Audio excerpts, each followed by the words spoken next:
সুযোগ নাই। কোরআন কি বলছে একটু লাইভলি থাকেন। আদম এবং হাওয়া আলাইহিম আসসালাম, মনে আছে? তাদের দুইজনকে আল্লাহ পাক পৃথিবীতে নামিয়ে দিয়েছেন না?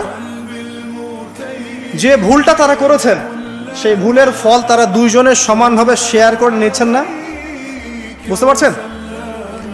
আল্লাহর সীমা লঙ্ঘন করার পরে তাদেরকে যে আল্লাহ পাক নামিয়ে দিলেন পৃথিবীতে, এখন এই যে লম্বা সময় তাদেরকে পৃথিবীতে থাকতে হবে, পৃথিবীর এইসব ভোগান্তি পোহাতে হবে, হ্যাঁ, জান্নাতের সেই নাজ নেয়ামত থাকছে না, এই যে কষ্টের পথ চলা, এই পথ চলাটা কি স্বামী স্ত্রী একসাথে না?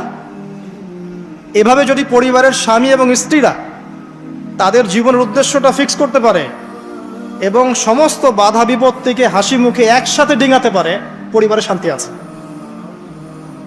যদি না পারে তাহলে বুঝবেন যে সে আদর্শ স্বামী ছিল না, অথবা সে আদর্শ স্ত্রী ছিল না। এখান থেকে শিক্ষা হচ্ছে দুইজনের জীবনের উদ্দেশ্য একই রকম হতে হবে, দুইজনের লাইফের ভিশন মিশন সেম হতে হবে, তখন আপনি পরিবারে শান্তি পাবেন ইনশাআল্লাহ। যদি না হয় তাহলে আপনি বিয়ের মধ্যে ভুল করেছেন। অতএব এই জায়গায় নসিহতটা প্রথম নেন। তারপরে চলে আসেন নূহ আলাইহিস সালাম, মনে আছে নাম? তার একজন ছেলে ছিল, সে কি মুমিন ছিল? করেন নাই? সে কিন্তু মুমিন ছিল না, সে অস্বীকারী ছিল। তার নূহ আলাইহিস সালামের স্ত্রী, সে কি মুসলিম ছিল? চিন্তা করতে পারেন?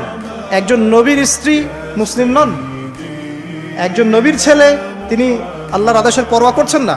আল্লাহ বলছেন লাইসা মিন আহলিক, এই ছেলে তোমার পরিবারের কেউ না। নূহ আলাইহিস সালাম বলছেন, হে আল্লাহ, সে আমার পরিবারের একজন, তাকে ক্ষমা করে দাও। আল্লাহ বলছেন লাইসা মিন আহলিক, সে তোমার পরিবারের কেউ না।